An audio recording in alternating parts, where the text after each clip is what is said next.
So you want to get into vinyl. If you're just gonna buy a cheap player, store your records wherever, and not even bother to clean them, you're setting up your collection for disaster. In fact, nobody's ever talked about the best way to start a record collection, but I've cracked the code. Not only can anyone do this, but it's easy to figure out, and if you're serious about vinyl, it'll be worth every penny.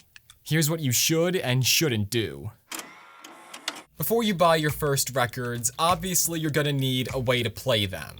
But don't just walk into any store and buy the first Crosley or Victrola suitcase player you find. When I got one of those suitcase players, in came the comments. It's so bad. Crosley's ruin your records, bro. Get a better player than that. To make sure you don't take that walk of shame, invest in a good player. I cannot stress that enough. Especially if you're just starting out, it's a good idea to put your money towards something like the Audio-Technica LP120, LP60X, or U-Turn Audio's Orbit Basic. Anything that has a built-in preamp and a needle that isn't one of those cheapy red ones. I got this guy, the ATN95E by Audio-Technica. Right now, I'm using the Akai Professional BT500, and I have that hooked up to my Dolby Atmos home theater setup. If you already have a soundbar or Bluetooth speakers, there's nothing wrong with that. If you're leaning more towards wired speakers though, which I'd recommend, I know U-Turn makes a set for their players, but on the lighter end budget-wise, nothing beats the Edifier R1280T or P12. They both sound amazing for the price. Now that you have a player, you'll want to grab more records, right? So I bet you're wondering, which records do you need in your collection? Since you collect records, you might think you need what every collector has, including stuff you see right here on the screen. Well, you don't. Unless you want them. When it comes to just about everything that I've collected, it's never about buying something just to have a collection, whether that's vinyl, cassettes, VHS, DVD, Blu-ray, or even 4K. So don't feel pressured to buy a record just because people you see online have it. And that's my rule of thumb. Only buy music you truly enjoy. That way you know you're gonna spin it. And it's exactly why my own collection is full of mainstreamy pop and rock, a lot of Nicktoons albums, movie soundtracks, records straight from Disney like Deadpool and Wolverine, and that wasn't the only thing they sent me. Animated movie soundtracks, animated TV soundtracks, records by YouTubers, 8-bit cover albums, and if you saw my last video about retro music formats, you know how much I love the Guardians of the Galaxy Awesome Mixes. Now, thanks to vinyl, I have all 3 volumes on all 3 formats. Hang on to your raw footage, it pays. But no matter how many records you have, you gotta keep them in good shape. So how do you even care for your records? If you've ever heard somebody say, "You need to clean your vinyl," then you might be worried that you'll damage your records, it's way too much money, and you're never gonna figure it out. That's exactly how I felt when I first started. But it got easier, and I managed to save a lot of money once I knew what I needed. I'll leave links for everything below, don't worry.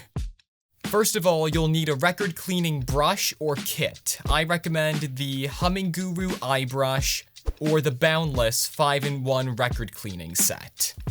These kits include their record cleaning solution, one is a spray bottle, the other is in a dropper, and double-sided brushes, one for cleaning, one for drying.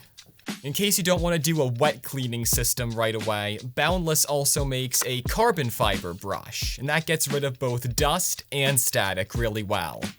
And once your records are clean, they gotta go in protective sleeves, much like these by Invest in Vinyl. If not, your records will end up like my parents' collection.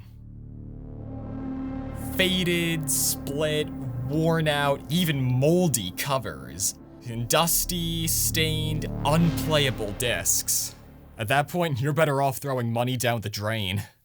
Now I get it, all of this is a lot to follow, so instead of just sitting here and telling you, here's my step-by-step record cleaning guide. Whenever you get a new record, make sure the album cover doesn't have any creases, bends, tears, or anything like that. If it looks good, carefully remove the plastic wrap, but keep that aside, you might need it later. From there, take out the record. If it doesn't look warped, cracked, or scratched, get your brush ready. Lightly wipe the record as it spins or manually with both the wet and dry ends. And don't forget to do it on the other side as well. Once that's done, let the record air dry for a bit as you sleeve the album cover. And if your record's completely dry, go ahead and put that in an inner sleeve and slide that right behind the album cover. As for the plastic wrapping, if your record has a hype sticker on the outside, feel free to peel that off and put that right on the outer sleeve. If it doesn't want to come off, try not to rip it because there's nothing wrong with cutting around the sticker and putting it underneath the sleeve. When that's all said and done, I'll add the record to my collection app. Tons of people use Discogs, but I've been using Moose Vinyl. And I found it much easier to use, and they make it super easy to add new records.